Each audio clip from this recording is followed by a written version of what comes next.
여러분 안녕하세요. 화학 강사 김준우입니다. 이번 시간에는 24학년도 화학원 3월 학력평가 해설 강의 진행하도록 하겠습니다. 1번 문제 보시면 화학의 유용성에 대한 자료라고 주어져 있고요. 옳은 설명 고르라고 되어 있네요. 기억의 수액이 산성이냐라고 물어봤는데 암모니아는 물에 녹였을 때 염기성이 되는 거죠. 니은이 탄수화물이냐라고 물어봤는데요. 아세트산에는 탄소를 포함하고 있고 탄소를 포함한 화합물이 맞습니다. 니은번 맞는 보기.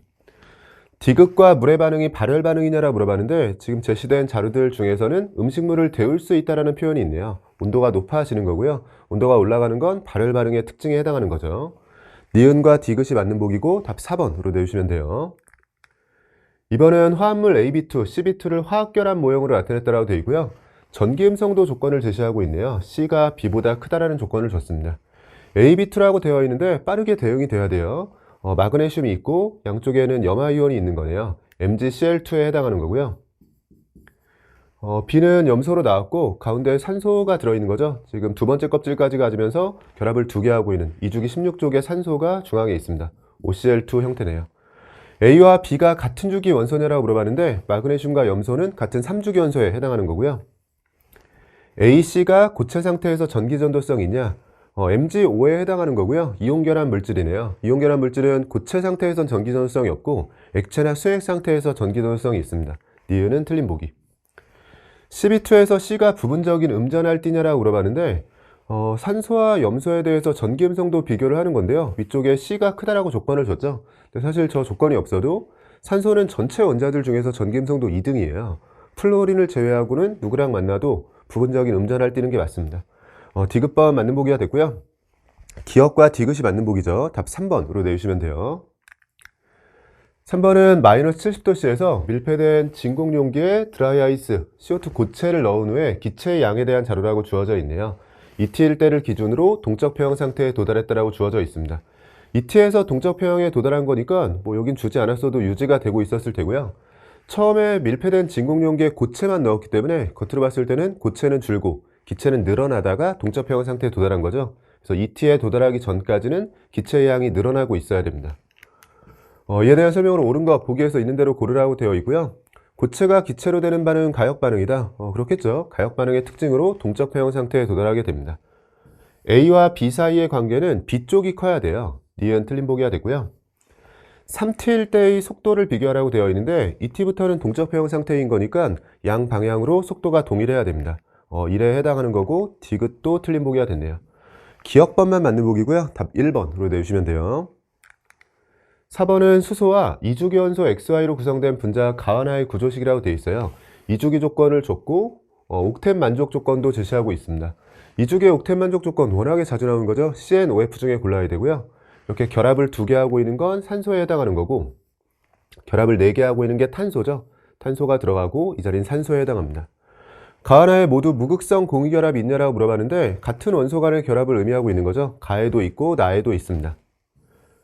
비공유 전자쌍수를 물었는데요. 수소와 탄소에는 비공유 전자쌍이 없죠. 산소만 잘 보면 되겠네요. 산소 원자 한 개당 비공유 전자쌍은 2쌍씩 있는 거고요. 가에는 그럼 4쌍이 들어가는 거고 산소 원자 한 개인 나에는 2쌍이 있으면서 2배에 해당하는 게 맞습니다.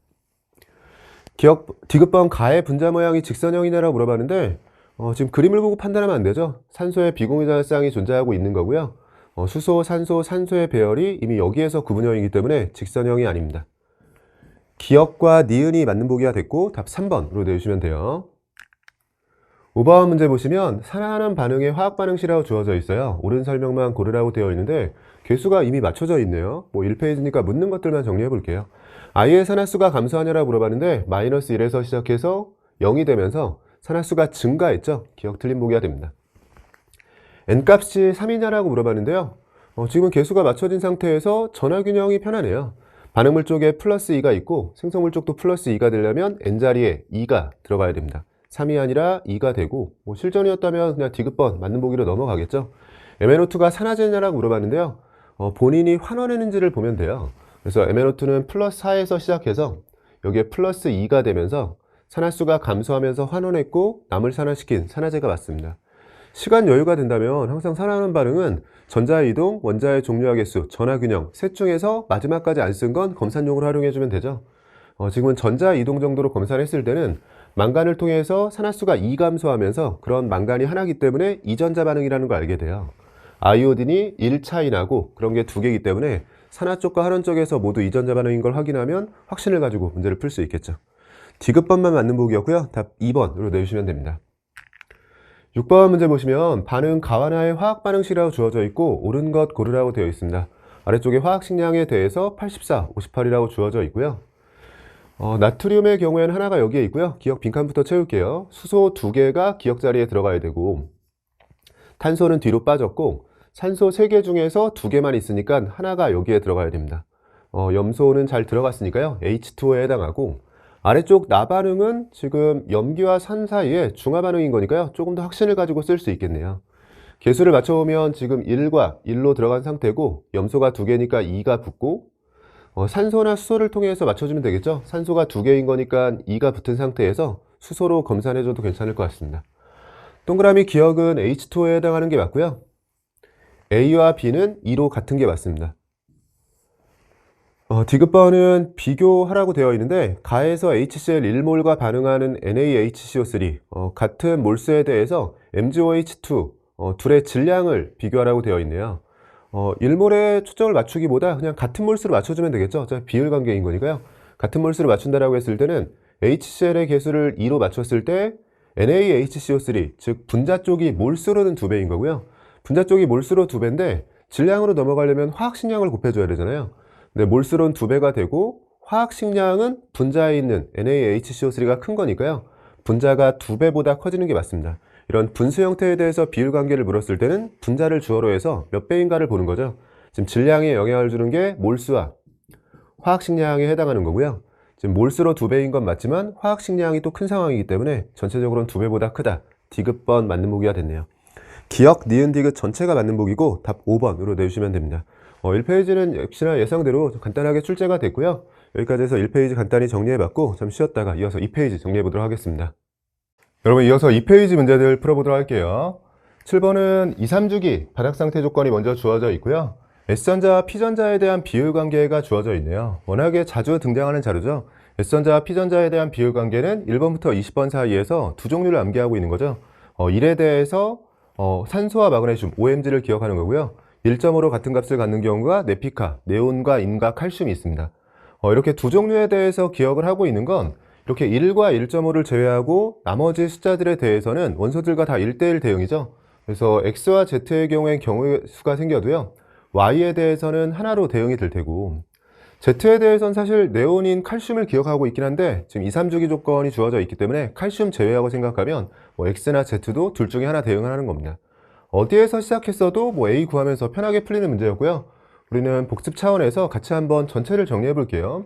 만약에 X에서 먼저 시작을 했다면 X는 1로 주어지는 게 산소와 마그네슘, O와 Mg 중에서 고를 생각을 했을 테고 이 중에 마그네슘은 홀전자 수가 0이기 때문에 여기에 0을 넣는 순간 음수가 되면서 모순이죠. 그래서 마그네슘이 탈락하고 산소, 그럼 홀전자 수가 2가 되면서 A를 이렇게 찾으면서 시작을 했을 거예요. Y에 대해서 먼저 시작을 했다면 4와 5인데요. S전자는 2, 3주기에서 3, 4, 5, 6 중에 골라야 되죠. 그러면 정수값을 유지할 수 있는 건 지금 2배만 해도 S전자가 8개가 존재하지 않기 때문에요. 2, 3주기에서는요. 그냥 4와 5를 그대로 S전자와 P전자로 넣어야 되고 P전자가 5개인 건 플루오린으로 한 번에 확정입니다. 플루오린의 경우에는 홀전자 수가 1인 거니까 여기서 A가 2인 게 다시 한번 검산이 되고요. 1점으로 들어가는 건 네온과 인과 칼슘인데 4주기 칼슘은 제외하고 생각하면 둘 중에 골라야 되고 앞에서와 마찬가지네요. 홀전자 수를 네온이라고 하는 순간 0이 돼서 이런 자리들이 음수가 되기 때문에 모순이 됩니다. 인으로 대응이 되고 인은 15족으로 홀전자 수가 3인 거니까요. A에 대해서는 다시 한번 검산이 되는 상황. 어떤 걸로 시작했어도 괜찮았을 것 같고요. A는 2에 해당하는 게 맞죠. 원자가 전자수는 X, 산소는 16족으로 6개예요. Z는 인으로 15족 5개에 해당합니다. 부등호가 잘 맞게 들어갔고요. 전자가 들어있는 오비탈 수 마찬가지로 바로 대응이 돼야 돼요. Z의 인은 9개가 되는 거고요. Y의 플루오린은 5개가 됩니다. 부등호 방향 잘 맞게 들어갔고 디귿도 맞는 보기가 됐네요. 기억, 니은, 디귿 전체가 맞는 보기고 답 5번으로 내주시면 돼요. 8번은 자연계에 존재하는 분자에 대한 자료라고 주어져 있고요. 분자량에 따른 존재 비율을 제시하고 있네요. 자연계에서 분자의 존재 비율을 주고 있으니까 동위원소 관련 문제고, A에 대해서 두 종류의 동위원소로만 존재한다는 조건을 줬고요. 원자량과 질량수가 같다는 조건, 일반적으로 주어지는 조건입니다.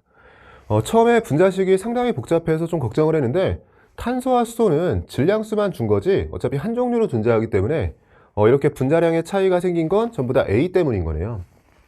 특이했던 건 A가 원자량이 두 종류라면 보통은 분자량은 세 종류로 주면서 이원자 분자에서 우리가 정리가 되는데, 지금 분자량이 네 종류로 나왔죠. 분자에 대해서 분자량이 이렇게 원자량은 두 종류인데 분자량이 네 종류로 나오는 건 3원자 분자 기준입니다. 우리가 필수 이론할 때는 O3를 가지고 정리했던 것 같아요. 그래서 만약에 얘네 둘에 대해서 비율 관계가 A 대 B로 존재하고 있다. 그러면 이원자 분자 기준으로는 A 플러스 B의 제곱 전개하는 거랑 비슷하게 정리가 되잖아요. 그래서 A 제곱 제일 작은 거 2개, 또 B 제곱 제일 큰 거 2개, 둘 사이에 들어가는 건 2AB 형태로 들어가게 되는데, 이건 순서가 바뀌기 때문에 2가 붙는 거였죠. 비슷하게 3원자 분자 기준으로 정리가 될 때는 A 플러스 B의 세제곱 전개하는 거랑 비슷합니다. 그래서 제일 작은 건 A 세제곱이 나오고 제일 큰 건 B 세제곱 형태로 들어가고요. 그 다음 A 세제곱 다음에 작은 건 A 두 번에 B 한 번이잖아요. 근데 A 두 번에 B 한 번에 대해서 그 B 하나가 언제 들어가냐에 따라서 세 가지 경우의 수가 생기는 거죠. 근데 그걸 암기하지 않아도 그냥 전개하는 거랑 비슷하게 우리가 이 정도 전개를 할 수 있으니까요. 3A 제곱비랑 비슷하게 생각해 주시면 됩니다. 전개하는 걸로요. 3A B제곱 형태로 이제 A 한 번에 B 두 번 들어간 것도 나오게 되고요. 그래서 이런 식으로 정리하면서 우리가 비율 관계에 대해서도 각각을 물었을 때 답변할 수 있도록 정리를 했던 것 같아요. 그래서 지금 상황도 만약에 A 대 B였다면 원자량이 제일 작은 쪽의 얘만 3번 들어가면서 A 세제곱, 여기는 B 세제곱으로 나온 거고, 3A 제곱 B 형태로 여기에 들어가고 여기는 3A B제곱 형태로 들어가게 됩니다. 물론 배경식을 통해서 이렇게 대응을 시켰을 수도 있고요. 지금 복습 차원에서 한번 해본 거고, 실전에서는 사실 이런 게 떠오르지 않아도 아래쪽에 그냥 분자량 보면서 대응을 시켰으면 돼요. 어차피 분자량이 제일 작은 건 얘가 만든 거고, 분자량이 제일 큰 건 얘, 원자량 중에 큰 애가 만든 건데, 탄소와 수소 때문에 분자량의 차이가 생기지 않기 때문에 이 둘 사이의 차이를 벌리는 건 지금은 둘은 6 차이가 나는데요. 이 6 차이를 벌린 건 A 때문에 그렇습니다. 근데 A 원자가 분자 안에 몇 개 들어가냐라고 했을 때 하나라면 2 차이밖에 안 나겠죠. A 원자가 2개 들어갔다면 4 차이 날 텐데, 지금처럼 6 차이까지 벌리려면 A 원자가 분자 안에 3개씩 들어간 거예요. 그래서 탄소, 수소 제외하고 3n만큼 기여를 한 거고, 분자량의 얘는 3n 플러스 6만큼 기여해서 분자량 제일 작은 것과 제일 큰 것 사이에 6 차이가 벌어졌다고 생각해주면 굳이 정확하게 암기하고 있지 않더라도 3원자 기준으로 지금 A하고 B가 좀 헷갈리게 됐네요. 여기 A가 있는지 모르고 제 A 대 B라고 했네요. 이 자리가 3이라는 걸 찾을 수 있는 상황이고요. 그리고 정확하게 비율 관계를 몰라도 사실 문제를 푸는 데는 지장은 없는 상황이었죠. 문제 풀고 조금 더 정리해 볼게요. 중성자수가 둘을 비교했을 때 M쪽이 크냐라고 물어봤는데, 양성자수는 동일한 가운데 질량수가 큰 쪽에서 중성자수가 많은 거죠. 기억은 틀린 보기가 됐고요. 지금 A는 분자 안에 3개가 들어가는 거니까 여기서 얘기하는 A는 이 자리죠. 여긴 A라고 잘못 썼네요. 다른 문자를 쓸 걸 그랬네요. A는 3에 해당하는 게 맞고요. 디귿번 A의 평균 원자량 둘이 몇 대 몇이냐의 문제인데 정확하게 모르더라도요, 그냥 맨 끝과 오른쪽 끝을 보면 지금 1대1이죠. 세제곱해서 1대1 관계라면 원자량에 대해서도 둘이 1대1로 존재하고 있으니까 평균 원자량은 둘의 정 가운데로 들어가겠죠. n 플러스 1로 들어가는 게 맞습니다. 답을 내는 데는 굳이 어렵지 않았는데, 그래도 여기서 정확하게 A와 B, 이 비율 관계를 찾아가면서 이런 자리들도 한번 검사를 해보면요. 지금 존재 비율이 12.5%가 나오게 되면 이건 확률로는 8분의 1이에요. 8분의 1이 나오기 위해서는 2분의 1을 세제곱하는 게 맞죠? 그래서 1대 1을 찾았을 때 2분의 1, 2분의 1, 정확한 확률로는 2분의 1일 거라고 예상을 했는데, 실제로도 2분의 1로 들어가면서 8분의 1, 8분의 1로 들어간 거고요. 이 중간 37.5는 8분의 3에 해당하는 건데, 여기서 다시 한번 검산이 됩니다. A나 B에 전부 다 2분의 1을 대입해주면 8분의 1에 3이 곱해지면서 8분의 3으로 들어가는 거죠. 조금 어색하게 느껴지시거나 생소하게 느껴졌다면 필수이론 기준으로 해서 자연계에서의 존재 비율 공부하는 곳에 O3 관련해서 정리되어 있는 곳 한번 확인하시면 좋을 것 같아요. 니은과 디귿이 맞는 보기 답 4번으로 내주시면 되고요. 9번은 원자 X부터 Z의 제2이온화 에너지에 대한 자료라고 주어져 있어요. 염소와 칼륨, 칼슘 중에 하나라고 주어져 있습니다. 2차 이온화 에너지가 주어져 있으니까 지금 특징적인 것들, 1쪽의 경우에는 급격한 증가를 하면서 1등이 됐을 테고요. 이쪽은 한 칸 밀려서 1차는 1쪽이 꼴등이지만 2차는 2족부터 시작이죠. 2족이 꼴등입니다. 그래서 1등에 해당하는 게 지금 1족 칼륨을 넣고요. 꼴등에 해당하는 게 칼슘으로 들어가고 지금 염소가 들어가는 형태로 대응이 되네요. Y는 염소에 해당하는 게 맞고요.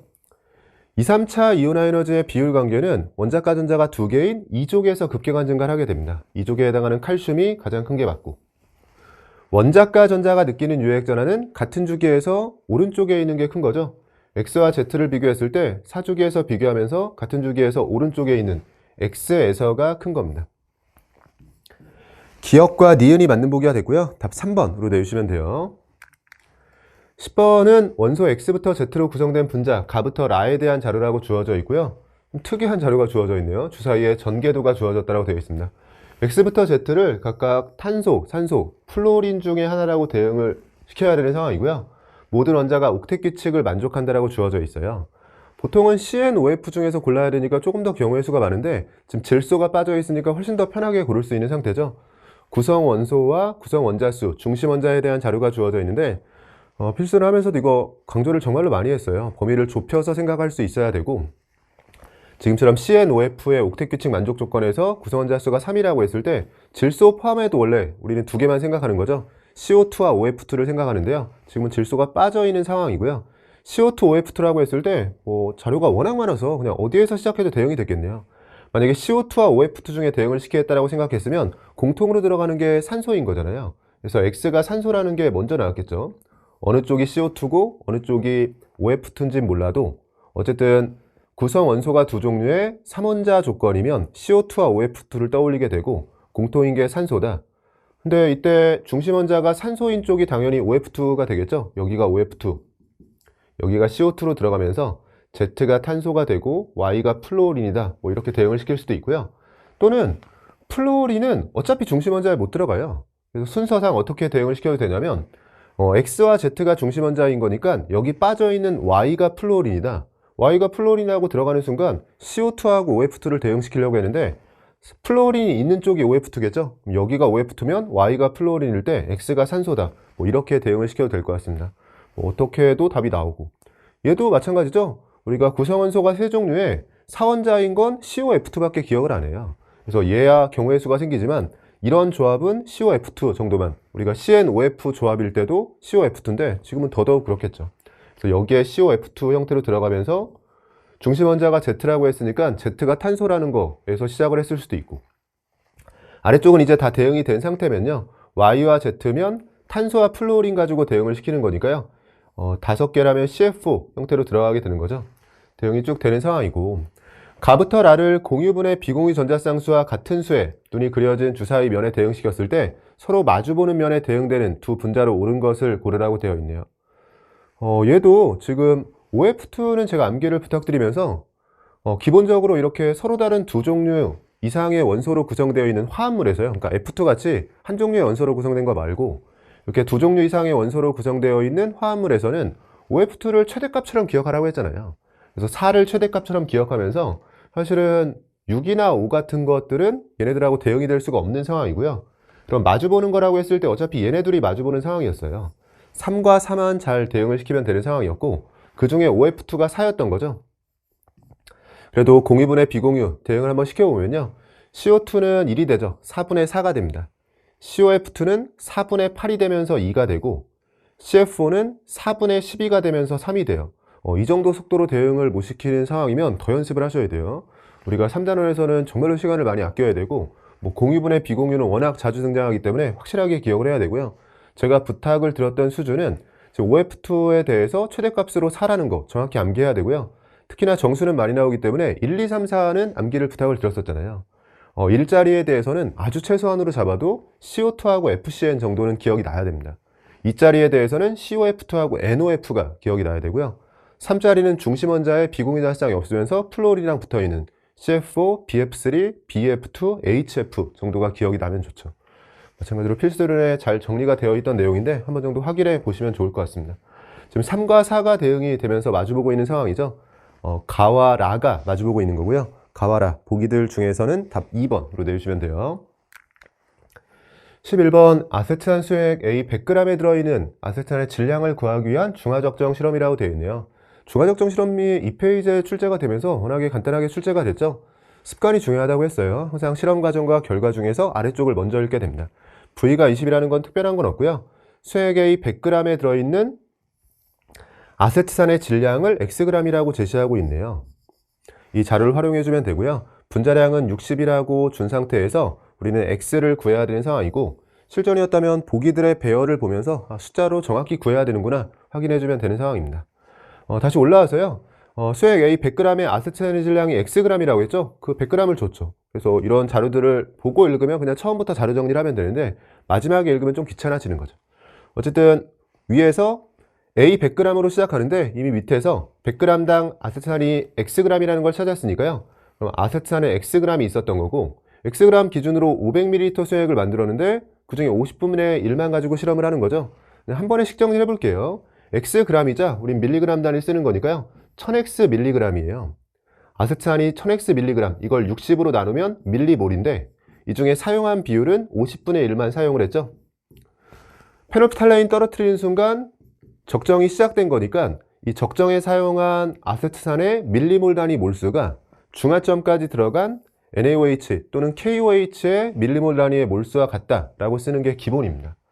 0.2몰 농도의 20ml인 거니까요. 이게 4라고 해서 식정리를 해주면 되는 거죠. 약분해주면 4하고 1000 나눠주면 250이 되는데요. 50과 같이 약분할게요. 5가 남게 되고 60과 같이 약분하면 12가 남게 됩니다.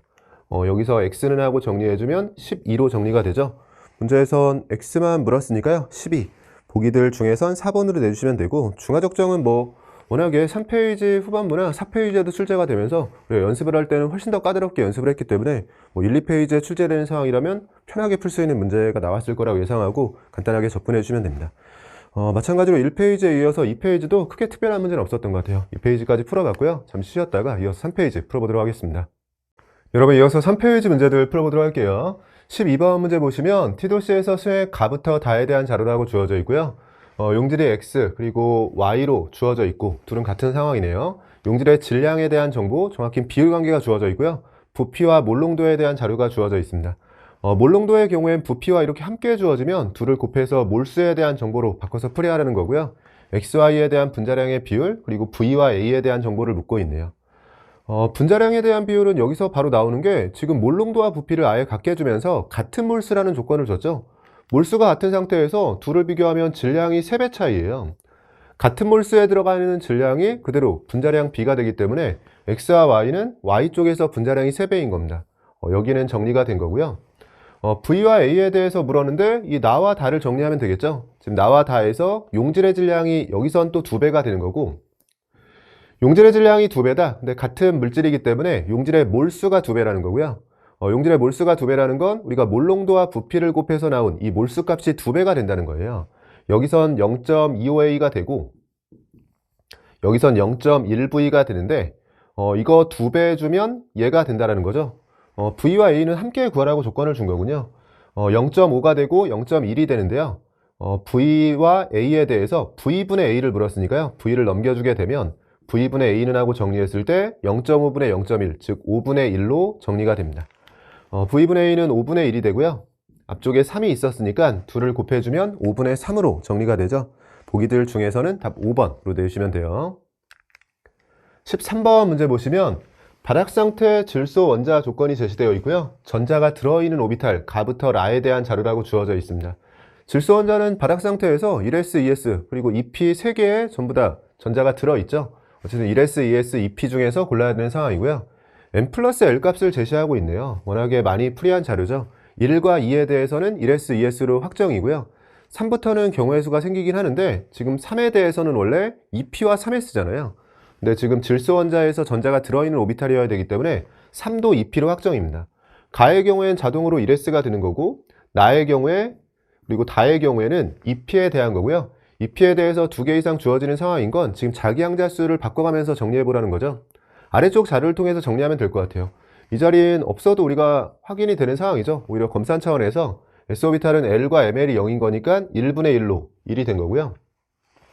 2p 오비탈에 대해서는 지금 p 오비탈은 L값이 1이 되면서 분자가 3이 들어가는 상황이에요. 그럼 원래라면 ml값 제외하고 2분의 3인 건데 2분의 3에서 지금 1이 된 거니까 분자 쪽이 2가 될 수 있도록 ml값이 마이너스 1로 들어가야 됩니다.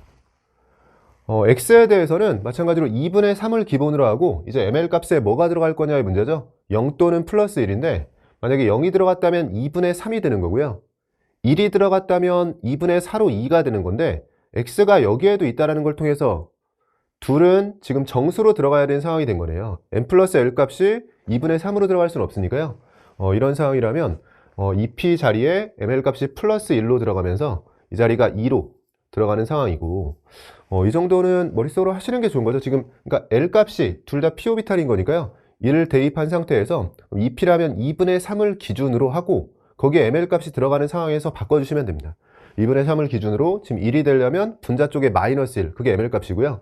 2분의 3을 기준으로 0일 땐 2분의 3, 1일 땐 2분의 4로 2가 되는데 지금 x가 정수라는 걸 이용하면 이렇게 대응이 되는 상황이고 라의 경우에는 n 플러스 l 값이 2라고 했을 때는 ES로 대응이 되고요. 여기는 또 그럼 검산이네요.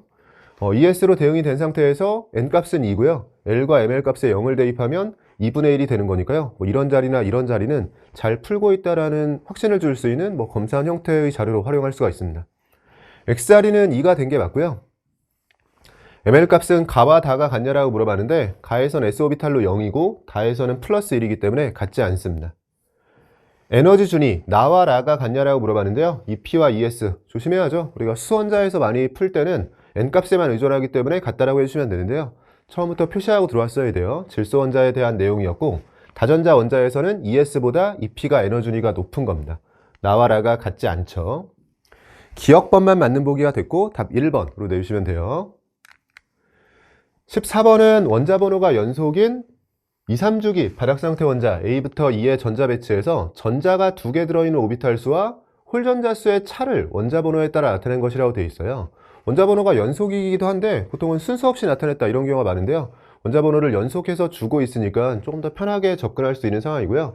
2, 3주기 조건도 같이 제시되어 있으니까 네온과 나트륨, 그러니까 2주기에 3주기로 넘어가는 상황에서 네온과 나트륨이 포함되어 있을 거라고 생각하고 접근할 수 있는 상황이네요. 뭐 시간 여유가 여기까지 오면서 조금 충분한 상황이었다면 그냥 전체를 나열하면서 풀이하셔도 되고요. 아니면 어차피 2주기에서 3주기로 넘어가는 상황인 거니까 많아야 뭐 여기가 지금 2주기에 3주기로 넘어가면서 네온 나트륨이라고 해주면 앞쪽에 2주기에 4개 정도 네온에서 나트륨으로 넘어갔다면 3주기에 4개 정도인 거니까 뭐 2주기 끝날 때 4개, 3주기 시작할 때 4개 정도만 나열을 해서 뭐 절반 정도만 나열하셔도 되고 아니면 처음부터 그냥 네온 나트륨을 가지고 대응이 바로 되는 상황도 있을 수 있으니까요. 네온 나트륨 확인한 상태에서 그 다음에 전체를 나열하는 방식으로 넘어가셔도 됩니다. 네온과 나트륨에 대해서만 먼저 생각을 해보면 전자가 2개 들어있는 오비탈 수는 5가 되는 거고요. 홀전자는 0이기 때문에 얘는 5가 나와야 돼요. 이 정도 머릿속으로 금방 돼야 돼요. 나트륨은 X자리에 5가 들어가고 홀전자 수는 1이기 때문에 4로 들어가야 됩니다. 원자 번호가 연속이라고 되어 있기 때문에 네온에서 나트륨을 가면서 감소하는 걸 찾아야 되는 거죠. 지금 감소하는 자리가 여기서 감소했고 여기서 감소했기 때문에 이 자리가 네온이거나 이 자리가 네온이거나 뭐 두 자리 정도만 확인해 주면 되는 거네요.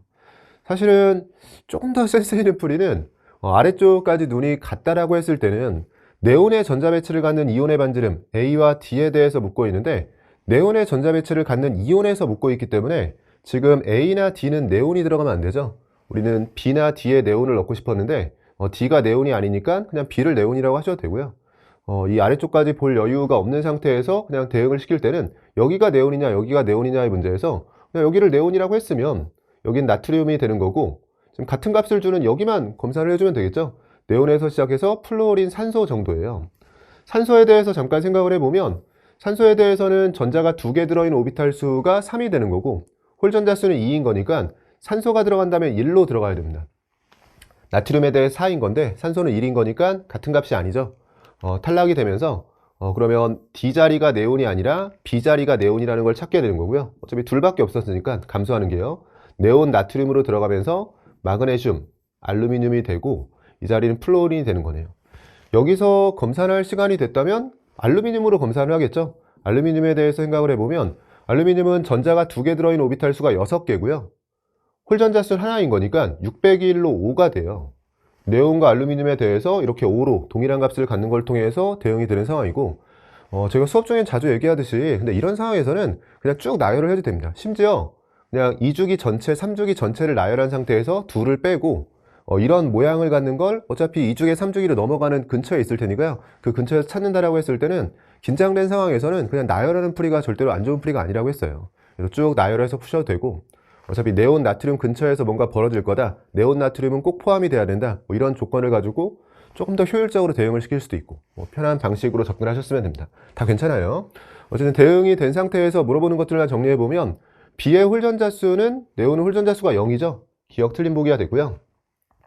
원자 반지름을 E와 C에서 비교하라고 되어 있는데, 같은 주기에서 주기율표상 왼쪽에 있는 게 큰 거죠. C에서가 큰 겁니다.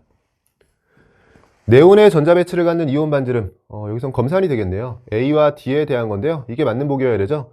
등전자 이온의 이온 반지름은 원자 번호가 작은 쪽에서가 큰 거니까 A 쪽에서가 큰 게 맞습니다. D급번만 맞는 보기가 됐고, 보기들 중에선 답 2번으로 내주시면 돼요.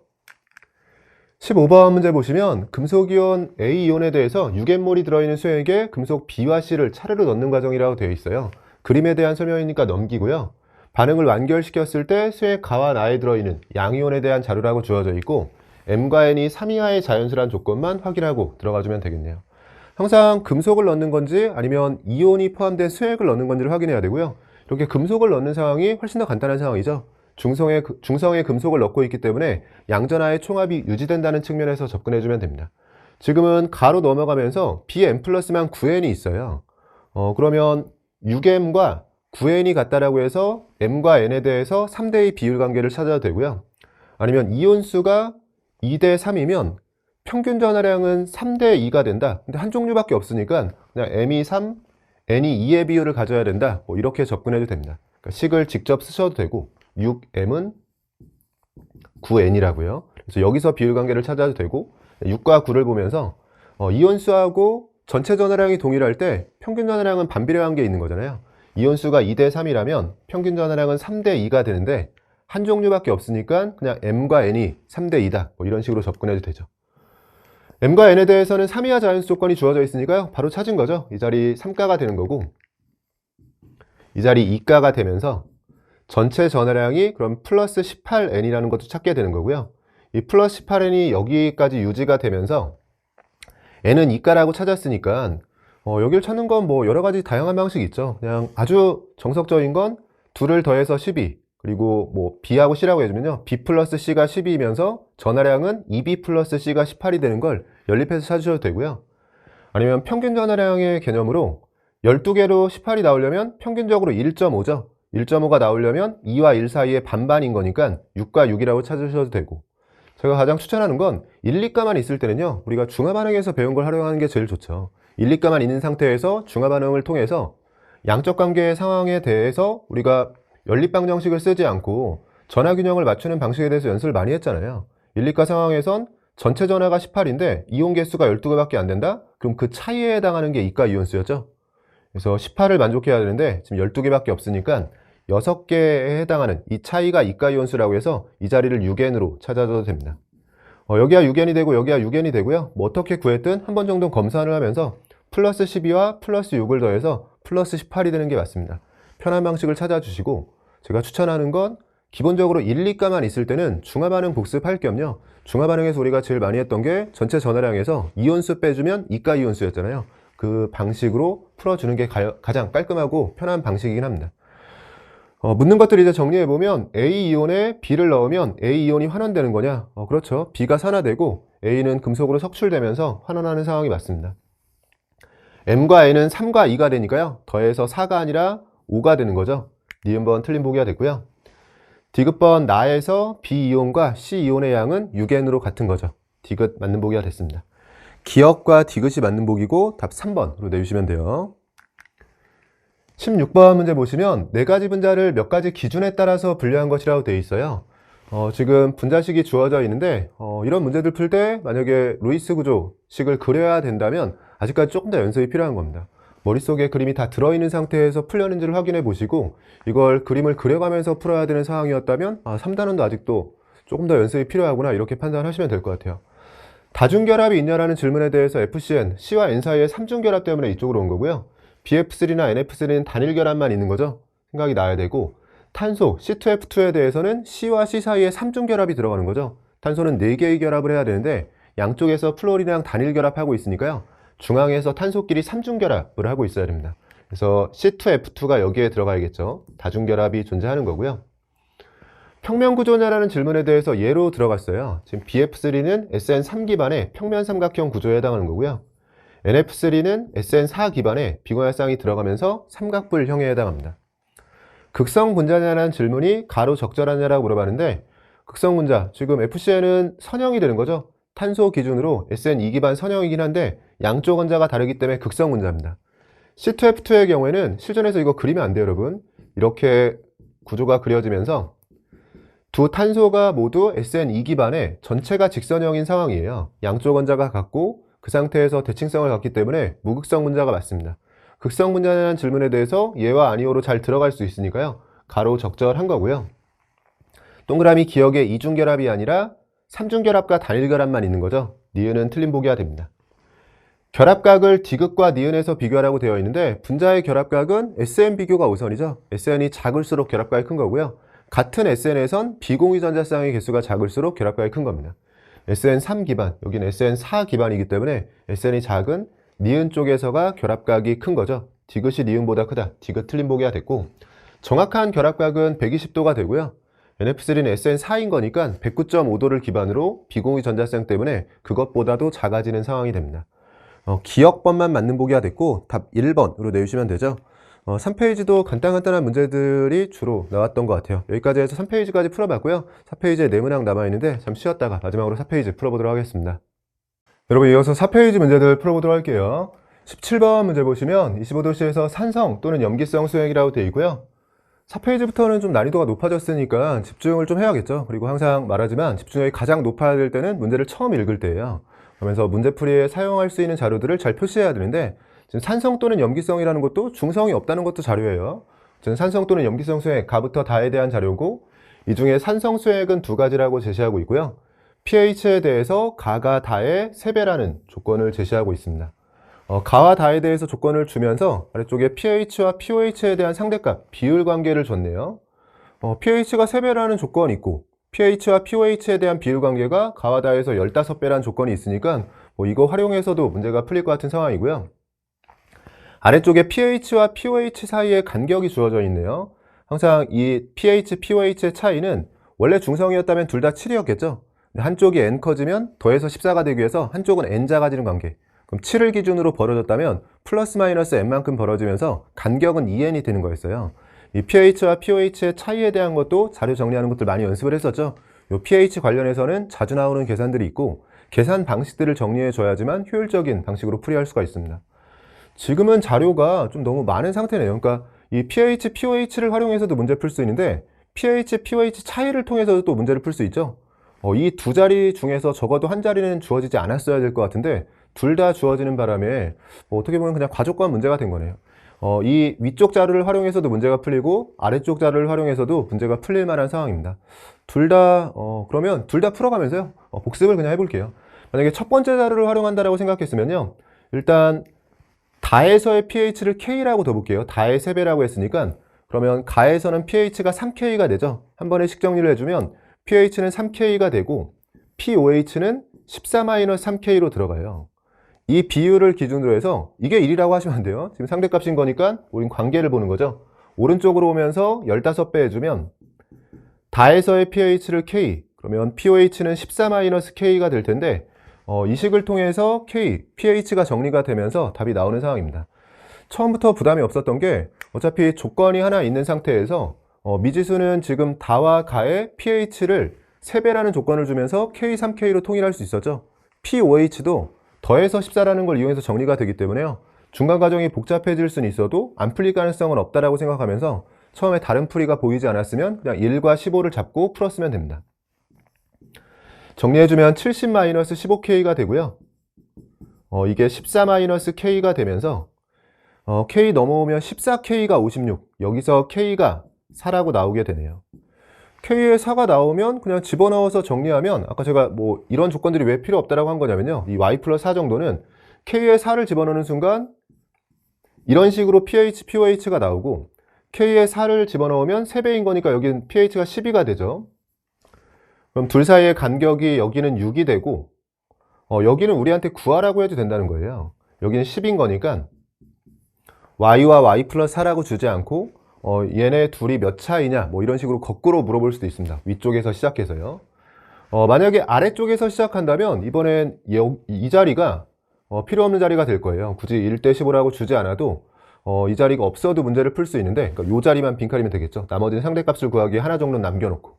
만약에 아래쪽에서 시작했다면 실전에서는 머릿속에 이 그림이 떠오르면 돼요. 항상 가운데 7을 기준으로 해야 되는 거고요. 7을 기준으로 플러스 마이너스 n만큼 벌어지는 느낌입니다. 다에서 y라고 되어 있는데요. 어쨌든 한쪽으로 위쪽으로 n만큼 벌어지고 아래쪽으로 n만큼 벌어지는 상황. 뭐 정확히는 y라면 7을 기준으로 플러스 2분의 y, 마이너스 2분의 y인 상황이에요. 네, 이 정도로만 할게요. 이게 다 상황에 대한 거고요. 여기서 시작해서 가의 경우에는 이 간격이 4만큼 더 벌어져야 되죠. 4만큼 더 벌어지는 상황이라고 했을 때는 여기서 간격은 위쪽으로, 그러니까 이 7을 기준으로 대칭적으로 움직이니까요. 다에 비해서 가는 4만큼 더 벌어졌다. 그러면 각각은 2만큼씩 더 벌어진 상황이겠죠. 이렇게 2만큼, 이렇게 2만큼 벌어진 이 상황이 노란색 지점이 다에서의 pH와 pOH고요. 파란색은 가에서의 pH와 pOH인데 지금 pH가 3배라고 했는데 액성 조건을 통해서 산성, 중성, 염기성 중에서 일단 중성은 없다고 했고요. 산성이 2개면 산성 2개, 염기성 하나죠. 그럼 pH가 제일 높은 건 염기성인데 다에 비해서 가가 pH가 높다라고 했으니까 다는 pH를 준 거예요. 복습하기 이런 거 괜찮네요. 액성 조건도 다시 보시면서 염기성 하나에 산성 2개다. 그러면 pH가 가장 높은 게 염기성은 확정.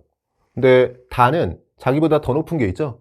가가 pH가 3배라고 했으니까 다는 절대로 염기성은 아니네요. 그럼 다는 산성이 되는 거고, 그러면 다의 pH는 산성인 거니까 7보다 작아야 되죠. 그럼 이 자리를 K라고 줄게요. 앞에서와 마찬가지로 다의 pH를 잠깐 K라고 두면 가의 pH는 3K죠. 가는 파란색에서 골라야 되는데 3K가 여길 리는 없잖아요. 3배에서 나와야 되니까 그럼 자연스럽게 액성도 나오는 거네요. 가의 경우에는 염기성이 되면서 이 자리에 지금 3K가 있어야 돼요. 여기를 3K라고 준 거고, 지금 노란색이 아까 가의 pH하고 pOH였죠. pH가 K라면 여기는 pOH는 14-K.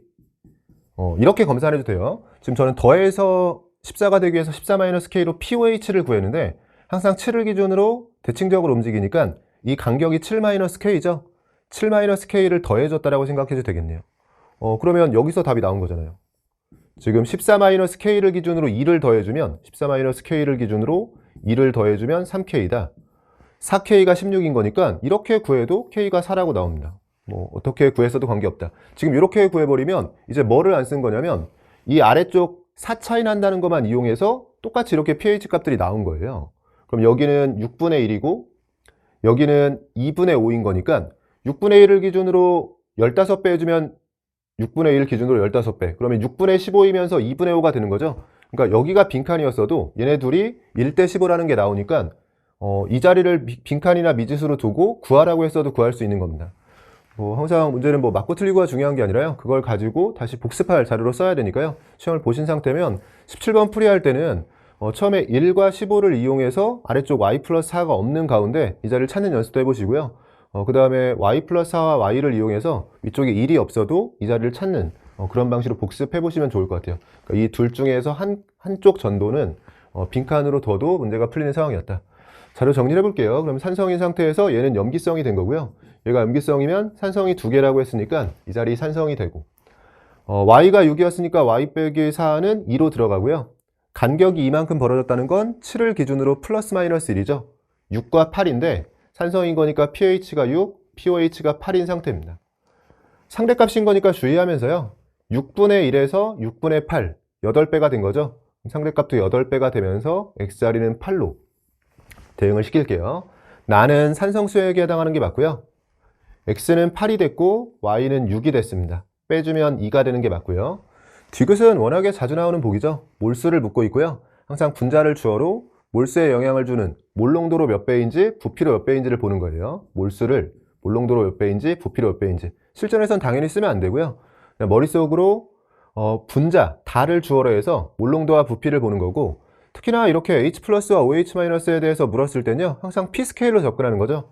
다에서 H 플러스에 대한 거니까 다의 pH를 씁니다. 가에서 OH-에 대한 거니까 가의 POH를 쓰고요. P 스케일로 이 차이는 하면 농도로는 100배 차이인데, P 스케일은 작은 쪽이 고농도니까요. 분자를 기준으로 농도로는 100분의 1배. 여기에 부피, 분자는 다가 주어져. 다에서가 부피는 지금 4배로 주어져 있네요. 100분의 1이냐라고 물어봤는데 100분의 1로 끝나는 게 아니라 부피에 해당하는 4배도 같이 해줘야 됩니다. 디귿 틀린 보기가 됐고, 기역과 니은이 맞는 보기죠. 답 3번으로 내주시면 돼요. 아래쪽 18번 문제 보시면 T도씨 1기압에서 실린더 가완하에 들어있는 기체에 대한 자료라고 주어져 있어요. 지금 화학식에 미지수가 들어있어서 복잡해 보이는 상황이긴 한데요.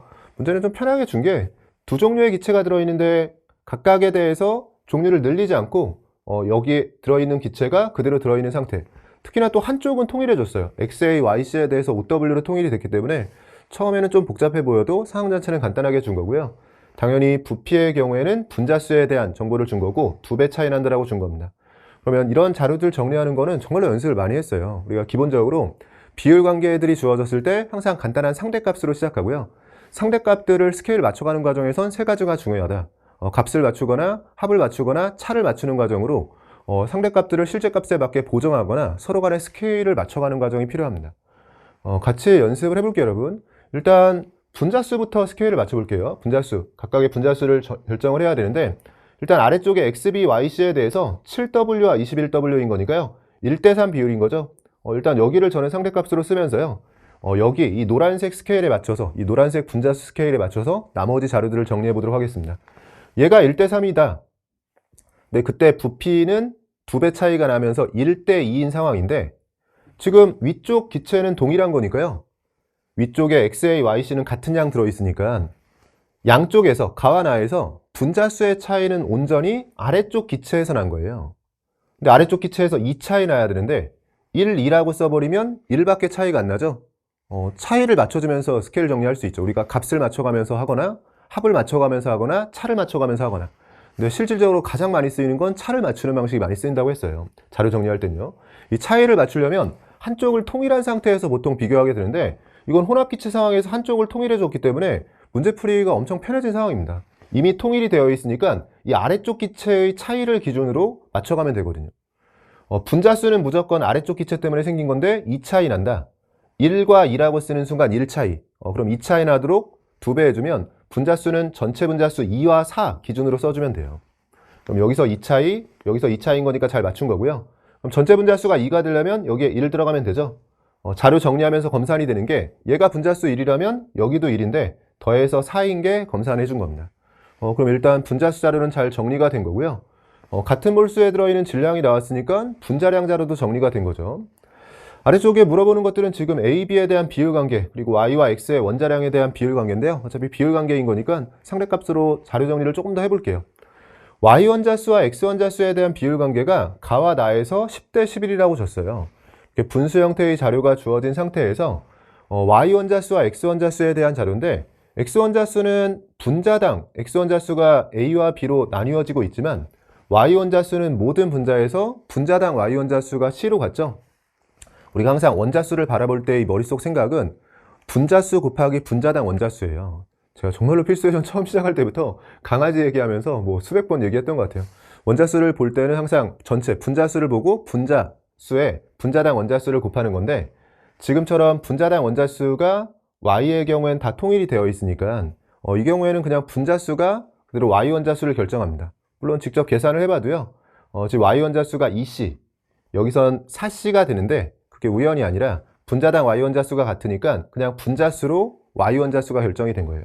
2배 차이 나는 상황이고 이때도 자료 정리 어떻게 하셨는지 모르겠는데 지금 Y 원자수분 X 원자수 분수 형태의 자료를 줬을 때 항상 제가 기본은 우리가 시작은 이 몰농도와 몰질량과 밀도에서 시작을 하는 건데요. 뭔가 이런 화학원 핵심 자료들, 이 몰농도, 몰질량, 밀도 다 비슷비슷한데 기본적으로 자료들이 정리가 될 때 진짜로 주고 싶은 자료를 숨겨놓는 경우가 많다라고 했었어요. 만약에 저는 몰롱도 가지고만 한번 설명을 해보면, 몰롱도의 경우에는 부피당 몰수 형태의 분수형 자료잖아요. 그건 나머지도 다 마찬가지입니다.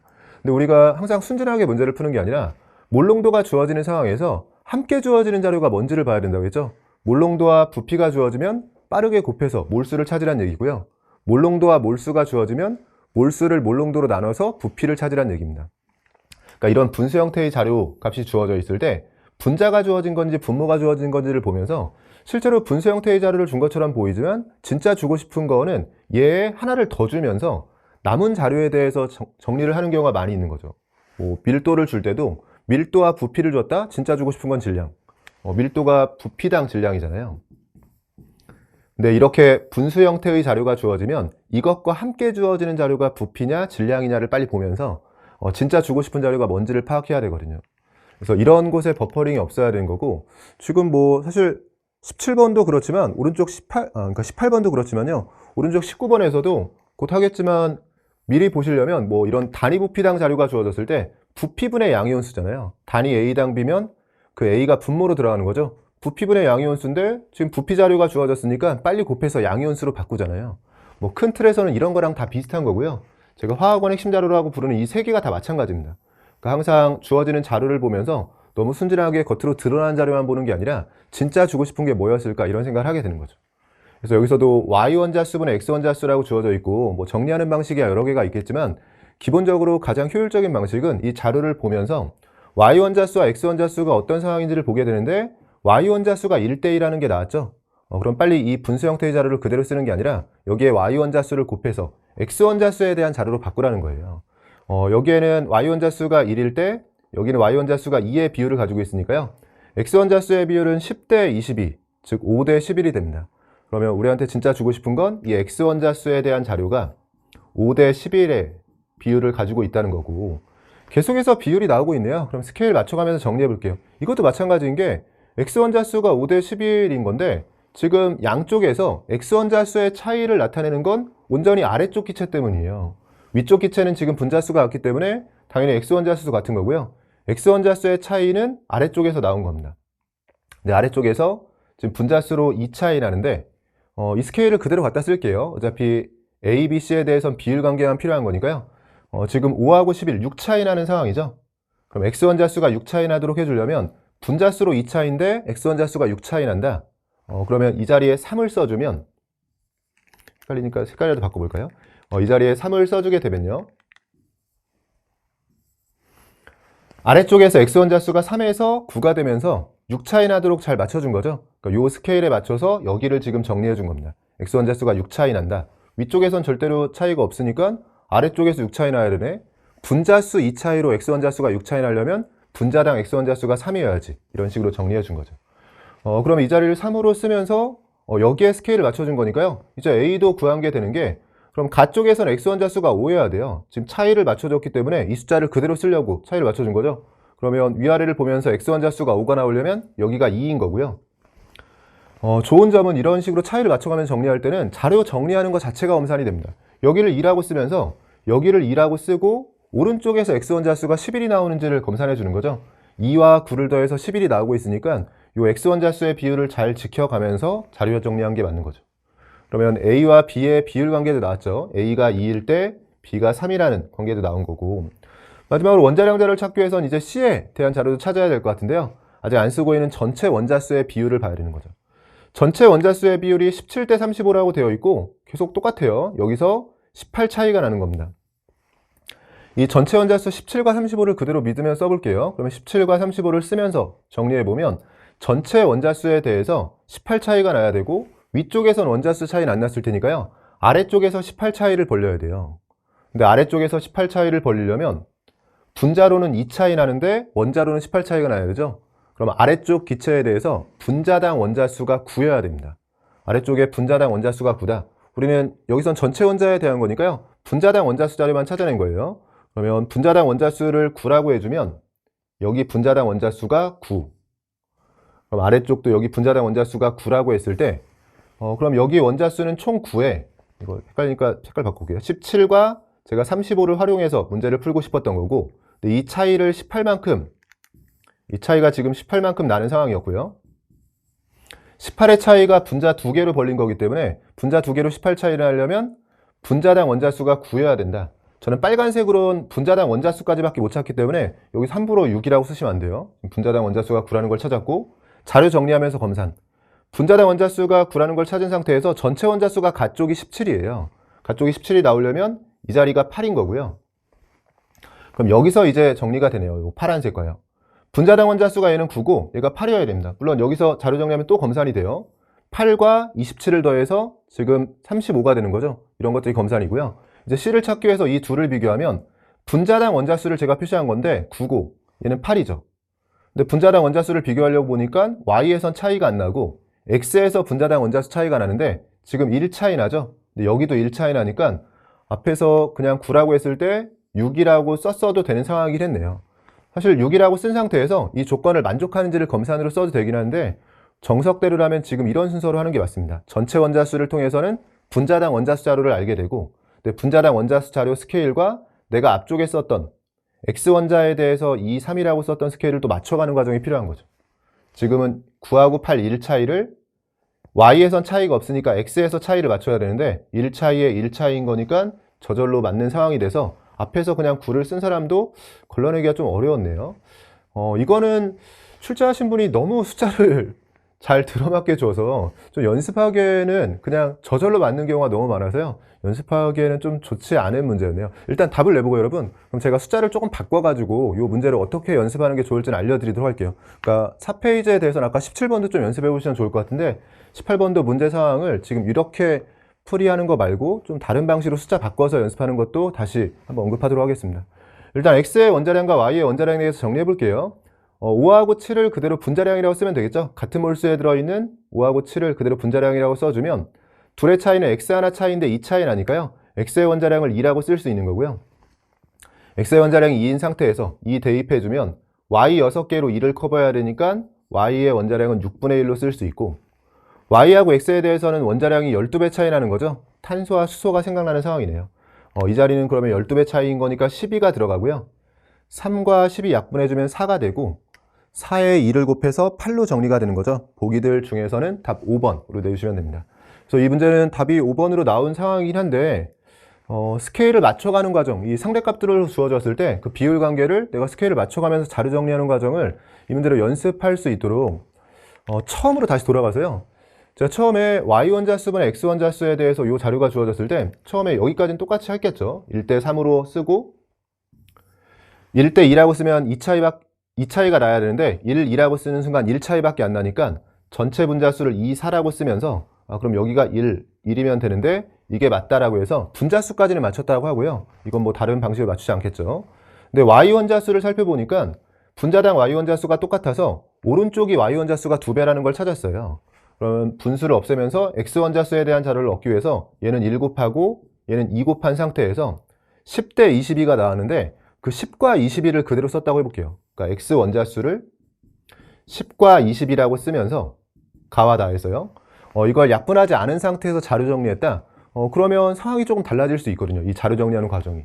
지금 X원자수는 그러면 10과 20이라고 나오는 순간 그럼 여기서는 12 차이가 나는 거죠. 근데 12 차이를 아래쪽 분자 2개로 벌려야 됩니다. 2개로 12 차이를 벌려야 되기 때문에 분자당 X원자수가 6이에요. 그러면 이 자리를 6이라고 쓰면서 시작하겠죠. 어차피 A, B, C는 비율 관계만 지키면 되니까 내가 스케일 맞춰가면서 정리하면 되지 뭐 이런 생각이에요. 그래서 여기를 6이라고 쓰게 되고 그럼 X원자수가 10이어야 되니까요. 10이 되려면 A는 4가 들어가야 돼요. 그래야지만 10이 되는 거고 4를 넣으면서 검산. 4를 넣어서 4와 18을 더해서 22가 됐죠. 내가 10과 20이라는 기준을 가지고 이 차이를 가지고 맞춰가면서 일단 X원자수에 대해서 정리를 했습니다. 그럼 여기서 아까 B하고 A가 3대 2의 비율만 필요했는데 6분의 4도 3대 2의 비율인 거니까요. 이게 3분의 2라는 건 당연히 동일하게 나와야 돼요. 이게 답이 달라지는 상황이면 안 되죠. 중간 과정에서 계산이 달라지는 거지.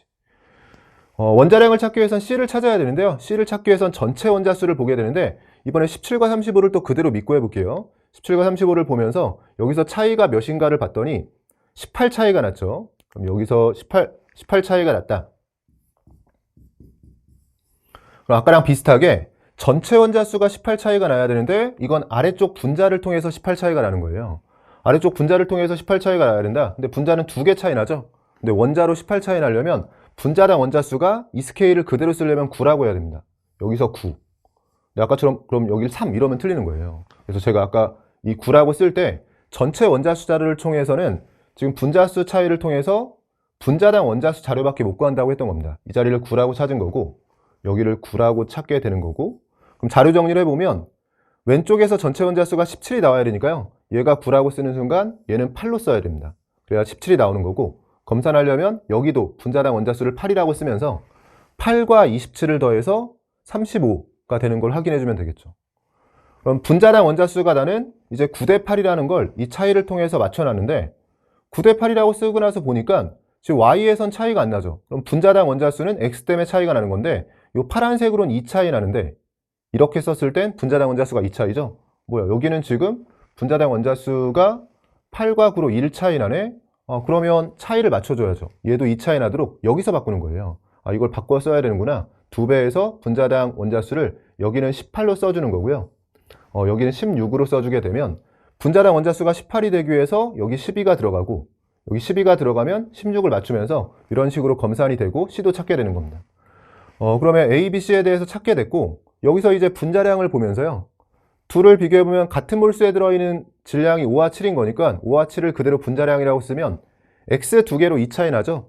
그럼 X의 원자량을 1로 쓰게 되고 X에 1 대입해 주니까 4가 나왔고 5가 나오려면 Y 12개로 1이 필요한 거죠? 그럼 Y의 원자량은 12분의 1로 정리가 됩니다.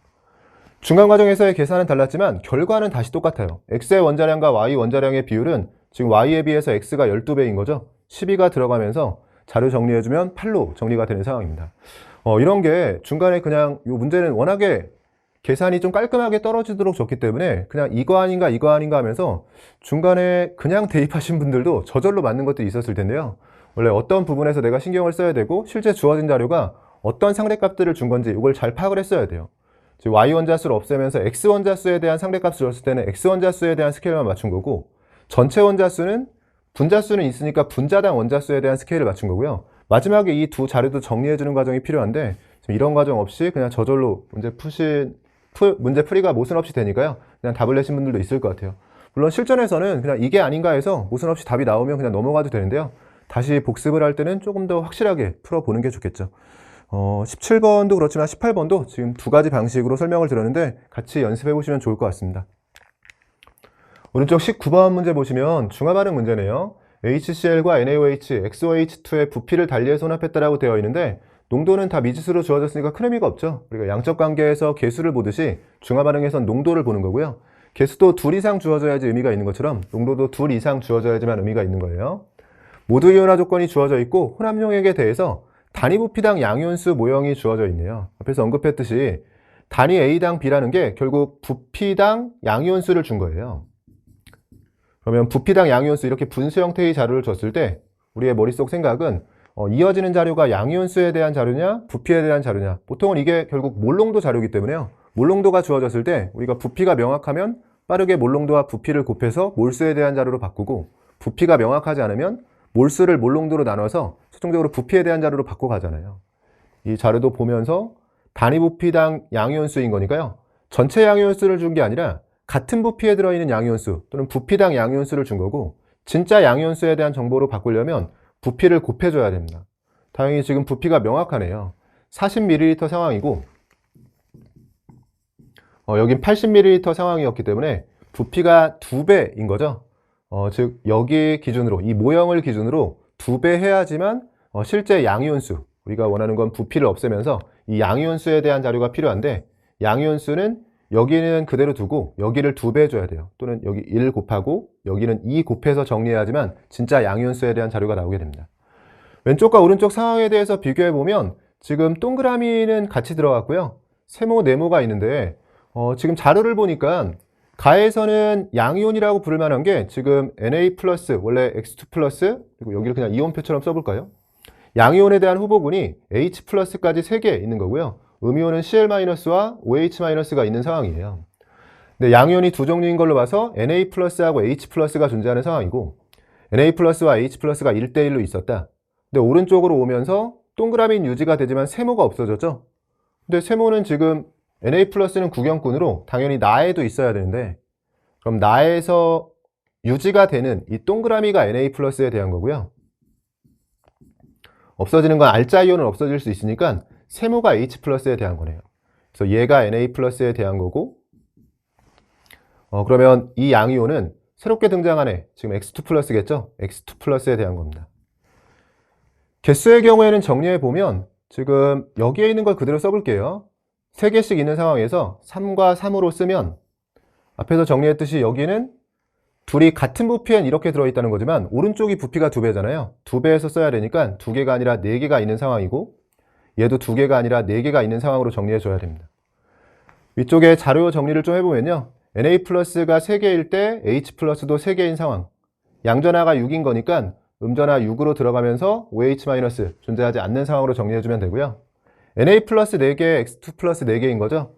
4와 4로 쓸 수 있는 상황이 되는 거고, 위쪽 자료 정리해주면 10에 6이었으니까 20에는 12가 되는 상황이에요. 문제에서 묻진 않았지만 이 상황은 H 플러스가 존재하지 않는 가운데 양전하 12에 음전하 12인 거니까 지금 OH 마이너스도 존재하지 않는 중성 상황이었던 거네요. 어쨌든 부피와 몰수에 대한 상대값들을 다 구했으니까요. 구하라고 했던 게 농도의 비, 그리고 X, Y에 대한 비율 관계인데, 농도의 비는 여기서 이미 다 구한 거네요. 비율 관계인 거니까 그냥 같은 부피에 들어있는 걸로 비교해 볼게요. 10ml 기준으로 비교해 보면 10에 6인 거고 10에 1, 10에 2인 거니까 6대 1대 2가 됩니다. A가 6일 때 B가 1, C가 2가 되면서 이거 자료 정리해주면 여기는 2분의 1이 되고요. X와 Y에 대한 비율 관계만 구해주면 되는 거네요. XY에 대해서는 비율 관계를 물었는데 우리한테 자료로 제시한 게 지금 동그라미가 Na 플러스였고, 세모는 H 플러스, 그리고 네모는 X2 플러스에 대한 건데, 이 셋 사이에 대해서요, 같은 수액에 들어있을 때는 농도 B가 그대로 몰수비가 되는 거잖아요. 어차피 XY도 비율만 구하면 되는 거니까 여기서는 그냥 몰수에 대한 상대값만 가져다가 풀이해주면 될 것 같은데요.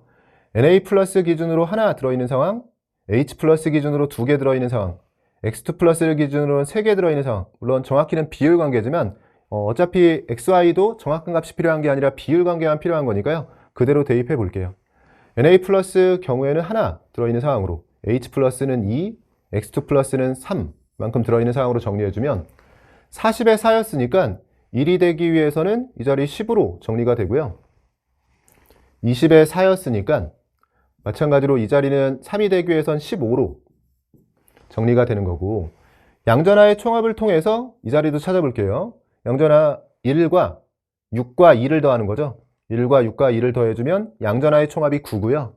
음전하도 9를 만족해야 되는데 1가인 걸 고려하면 이 자리 9로 들어갑니다. 그럼 OH-가 존재하지 않는 가운데 이렇게 정리가 되고, 20에 10이었으니까 9를 만족하기 위해선 몰수로 4분의 3배, 그럼 부피로도 4분의 3배가 되면서 이 자리는 15로 정리가 되네요. 문제에서 요구하는 거는 X와 Y의 비율 관계였는데요. 지금 3대 2라는 걸 찾은 거죠. X가 3일 때 Y가 2인 거니까 이 자리는 3분의 2로 정리가 되고, 3분의 2와 2분의 1을 곱해주면 이 약분되면서 3분의 1로 답이 나오는 상황입니다. 중화반응 간단하게 풀어봤고요. 보기들 중에서는 답 1번으로 내주시면 돼요. 마지막으로 20번 문항 보시면 A와 B가 반응해서 C를 생성하는 반응이 화학반응식이라고 되어 있어요. 양적 관계의 문제들을 풀이할 때는 기계적으로 처음에 습관이 잘 돼 있어야 돼요. 상태를 보면서 액체나 고체가 끼어있지 않은지를 확인해야 되고요. 액체나 고체가 들어있을 때는 보통 자료가 기체에 대한 자료만 주어지는 경우가 많은데, 액체 고체가 들어있을 때는 그 액체 고체를 빼고 풀어야 되기 때문에 그 상태 자체가 함정이 될 수 있습니다. 그래서 기계적으로 상태를 먼저 보고, 그 다음에 개수들의 상황을 보는 거죠. 개수는 이렇게 지금 미지수로 주어진 게 아니라 숫자로 1대 2, 두 개가 주어져 있는데, 개수는 항상 관계가 중요해요. 그래서 개수가 하나만 주어질 땐 큰 의미가 없는 거고요. 실제 개수가 주어진다면 둘 이상 주어져야지만 의미가 있는 거고, 또는 미지수로 주어질 때도 뭐 A, 2A 이런 식으로 관계를 줬을 때는 그건 꼭 활용을 해야 됩니다. 이런 것들에 집중하는 이유는 제가 매번 강조하지만 이런 난이도가 높은 문제일수록 문제를 읽자마자 문제풀이에 처음부터 끝까지 다 보이는 건 아니라고 했죠. 항상 어떤 생각을 하는 거냐면 처음에 집중해서 읽으면서요. 그러니까 문제풀이 전체 과정에서 집중하기 어렵다면 가장 집중력이 높아야 될 때는 처음 읽을 때라고 했잖아요. 그러니까 처음 읽을 때 집중해 주면서 내가 문제풀이 과정에서 사용해야 될 자료를 잘 정리하는 거예요. 출제자와 대화하듯이. 근데 출제자 입장에서 개수를 다 미지수로 주면 문제가 풀리지 않기 때문에 개수의 일부를 주면서 반응할 때의 몰수비를 준 겁니다. 그래서 B와 C에 대해서는 1대1하고 제시하고 있는 거니까요. B, C는 활용할 생각을 해줘야 되고, 실린더에 A와 B 기체를 넣고 반응을 완결시킨 실험, 가와 나에 대한 자료라고 주어져 있는데, 나에서 A 기체가 모두 반응했다라는 조건을 제시하고 있네요. 나에서 A가 모두 반응했다. 한계 반응물을 여기서 제시한 거네요. 30W 반응했다라고 준 거고요. 질량을 이용해서 자료를 주고 있고, 나에서 한계 반응물을 준 것처럼 보이지만 A도 준 거나 마찬가지인 게요. 숫자로 제시되어 있으니까 지금 얘를 잠깐 2배에서 생각해보면 똑같이 30W를 기준으로 이 자리가 48W가 되죠. B가 32W일 때도 B가 남고 A가 한계 반응물이었는데 30, 48이 되면서 가상황은 오히려 비율상 B가 더 많아진 거예요. 이미 나에서 B가 남는 상황이었는데 가는 더 많이 남는 상황인 거니까 가에서도 A가 한계 반응물인 상황입니다. 반응 후 전체 기체와 반응 전 전체 기체에 대해서 밀도를 제시하고 있네요. 앞에서랑 똑같은 거죠. 우리가 밀도를 줄 때 진짜로 주고 싶은 게 뭔지를 빨리 파악을 해줘야 돼요. 밀도는 항상 부피랑 주어지면 빠르게 곱해서 질량에 대한 정보로 바꿔야 되고, 밀도가 질량이랑 주어지면 질량을 밀도로 나눠서 부피에 대한 정보로 바꿀 수 있어야 되는데, 특히나 이렇게 반응 전후에 밀도를 줬을 때는 조건이 없어도 질량이 반응 과정에서 일정하다는 질량 보존의 법칙이 있는 거잖아요. 그래서 밀도 자료를 준 것처럼 보이지만 사실은 밀도에 반비례하는 부피이자 기체만 주어졌으니까 분자수 자료를 줬다라고 생각할 수 있습니다. 그럼 반응 전후에 4대5였다면 반응 전후의 부피에 대해서는 이걸 바꿔 쓰면 되는 거죠. 4, 5가 아니라 5, 4가 되면서 반응 전 5에서 반응 후 4의 비율을 갖게 된 거고요. 아래쪽의 경우에는 3대4가 반응 전후의 밀도비였다면 이걸 마찬가지로 바꿔 쓰면서요. 4대3의 비율로 주어진 겁니다. 위아래는 스케일을 맞추지 않았기 때문에 그냥 색깔을 바꿔본 거고요. 근데 익숙하신 분들은 여기를 보면서 이 자리를 바로 맞추면서 아마 썼을 거예요. 지금 제시된 자료의 형태들 중에서 가와 나에 대해서 둘 다 A가 한계 반응물이 되면서 반응한 반응물의 양이 2배 차이 난다는 걸 준 거죠. 우리가 기본적으로 반응한 반응물의 양, 생성되는 생성물의 양, 전체 몰수의 변화량, 이 셋이 항상 함께 다닌다라고 했었어요. 화학 반응에서의 선형성이라고 부르면서 우리가 같이 정리했었고요. 이 셋이 항상 함께 다니는데 반응한 반응물의 양이 2배가 되면 생성되는 생성물의 양도 2배가 되고요. 전체 몰수의 변화량도 2배가 돼야 됩니다. 여기서 5에서 4로 1 감소했다면 아래쪽은 2배 반응인 거니까 2 감소할 수 있도록 4와 3을 쓰는 게 아니라 이 자리는 8과 6으로 써줘야 되는 상황이네요. 그럼 8에서 6으로 써줄 수 있는 거고, 이렇게 쓰고 나면 위아래 스케일을 맞춰서 지금 반응 전 질량이 명확한 상태에서 반응 전 부피도 명확한 상태가 된 거죠. 그럼 이쪽에서 자료 정리해주면 될 것 같아요. 이건 워낙 많이 했던 거죠. 지금 한쪽을 통일해야지만 차이를 맞춰가면서 정리할 수 있기 때문에요. 가쪽을 2배에서 정리해 볼게요. 그럼 30W로 맞추게 되는 거고요. 2배에서 차이를 보면 48과 32W인 거니까 16W 차이가 나는 거고, 반응 전 상황에서 2배에서 빼주게 되면 분자수로는 2 차이 나는 상황이 되는 겁니다. 그럼 B만 남긴 상태에서 16W가 2라는 걸 찾았으니까 32W의 경우에는 4가 되는 거고요. 16W가 2라는 걸 찾았으니까 24W는 3이 되는 거고, 반응 전 5여야 되니까 이 자리 2가 되고, 자료 정리하면서 검산이 되는 게 15W가 2라면 30W는 4가 돼야 되는데 둘을 더해서 8이 되는 게 자연스럽게 검산이 된 겁니다. 그러면 이 자료들 질량과 분자수로 잘 정리를 해준 거고요. 여기서 문제의 조건으로 가나 나 전부 다 A가 한계 반응물인 상황이죠. 그러면 어느 쪽에서 풀어도 답은 나오는 게요. 그래도 편한 건 위쪽이니까 위쪽에서 만약에 정리를 했다면 A가 지금 이만큼 해서 한계 반응물로 모두 없어진 상황이에요. 이 상태에서 B는 얼마나 반응했는지 모르지만 우리가 알고 있는 건 A가 한계 반응물로 없어진 상황에서 BC는 1대2로 반응하는 걸 알고 있죠. 이것도 정말로 많이 했죠. A가 한계 반응물인 상황에서 어차피 A는 없어질 거니까 가리고 풀면 되죠. A를 가리고 BC에 집중해주면 됩니다. A가 한계 반응물로 없어졌다. 그럼 A를 가리고 풀었을 때 B와 C만 놓고 보면요. 반응 후에는 A가 없으니까 B와 C 사이의 관계에서는 3에서 4로 1 증가한 거예요. 근데 A 빼고 생각했을 때 개수대로 반응하면 1 증가하는 거기 때문에 그럼 가상황은 개수대로 반응을 해준 겁니다. B는 그러면 개수대로 1 반응하고 C의 경우에는 검산천에서 확인해보면 2가 생겨서 B2와 C2를 더해서 이렇게 4를 맞춰줄 수 있는 상황이 된 거죠. 그러면 답이 나온 게 지금 2대1 대2로 반응하면서 이 자리가 2가 되는 거고요.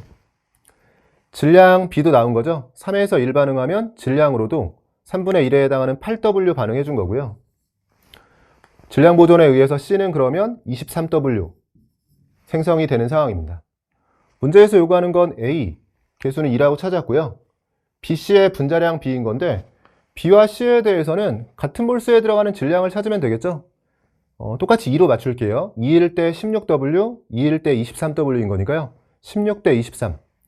B가 16일 때 C가 23이 되면서 곱해주면 8분의 23 형태로 정리가 됩니다. 답 2번으로 내주시면 되고, 검사한 차원에서요, 우리가 이 가리고 풀기도 좀 익숙해지셔야 돼요, 여러분. 아까 A를 찾는 과정에서 만약에 위쪽이 아니고 아래쪽으로 접근했어도 마찬가지인 거예요. A가 한 개 반응물로 소모됐다라고 했을 때 어차피 A는 개수도 모르는 상황이었는데 없어졌으면 잘 됐다라고 생각하시면서 이렇게 한 개 반응물이 명확한 상태에서 그 한 개 반응물을 가리고 풀어줄 수도 있어야 되거든요. A가 모두 없어졌다면 반응 후엔 어차피 B와 C만 있으니까요. B와 C에만 집중해서 A를 가리고 푸는 겁니다. 그럼 두 번째 반응을 가지고 정리했다면 A 빼고 생각했을 때 B와 C의 관계는 처음에 4에서 시작해서 끝나고 6이에요. 끝나고는 A가 없으니까 이건 BC 합이죠. 4에서 6으로 2증가. 개수대로 반응했을 땐 1증가이기 때문에 개수의 2배 반응했다라고 하면서 여기서 2 반응해 준 거고 1대2로 반응하니까 C는 4만큼 생겨서 여기에서 2 남고 여기서 4 생겼으니까 6이 되는 걸 가지고 자연스럽게 검산해 주셔도 됩니다. 그러면 2대1 대 2가 되면서 여기를 2라고 찾고요. 마지막 분자량 정리하는 것도 방식이 정말로 많죠. 만약에 아래쪽에서 풀었다면 저는 뭐 질량 보존으로 풀어도 되지만 같은 몰수의 질량이 적혀 있으니까 그냥 이걸 분자량 B라고 생각하면서 분자량이 A와 B에 대해서 15대 16이라고 나왔죠. 그럼 이 아래쪽에 쓰면서 분자량을 이용해서 질량 보존을 써서 C를 찾았을 것 같아요. 항상 개수하고 분자량은 빈칸 하나 정도는 언제든 채울 수 있다고 했어요. 이렇게 개수가 명확할 때는 분자량의 빈칸, 분자량이 다 명확하게 주어진 상황이라면 개수의 빈칸은 찾을 수 있습니다. 개수가 다 나온 상황이었기 때문에 분자량 대입해주면 30과 16, 총 반응 전에 46이죠. 반응 후에도 46이 되도록 이 자리에 23으로 대입할 수가 있는 거죠. 그럼 16대 23 구해지는 상황이고 8분의 23으로 답을 낼 수가 있습니다. 전체적으로 보면 1, 2, 3페이지까지는 좀 간단한 문제였고요. 4페이지가 그나마 복습하시면서 좀 의미가 있는 문제들이 있는 것 같아서 4페이지는 좀 다양한 방식으로 풀이하면서 시간이 좀 걸렸지만 여러 풀이 방식을 소개해 드렸어요. 복습을 4페이지 위주로 해주시면 될 것 같고 특히나 17, 18 그리고 20번 같은 경우에는 계산 방식도 좀 바꿔가면서 보여드렸는데 관련해서 처음에는 여러 가지 방식들을 알고 있는 게 그래도 나는 일관된 방식이 좋고 그냥 한 가지만 있으면 좋을 것 같은데 왜 다양하게 지금 설명하냐 이런 것도 좀 부담이겠지만 공부를 많이 해보신 분은 알 거예요. 특히나 고난도 문항을 풀이할 때는 내가 여러 방식들, 풀이 방식들을 알고 있으면 그게 나의 도구가 돼서 문제 상황에서 뭔가 문제가 안 풀렸을 때 이런 여러 방식들 중에서 하나가 단초가 돼서 문제를 풀어나갈 수도 있고 뭔가 안 풀린 상황에서 이런저런 시도들도 해볼 수 있거든요. 그래서 조금 부담스럽더라도 복습은 좀 같이 해보시면 좋을 것 같고요. 저는 여기까지 해서 3월 학력평가 화학원 해설 강의를 마치도록 하겠습니다. 수고하셨습니다.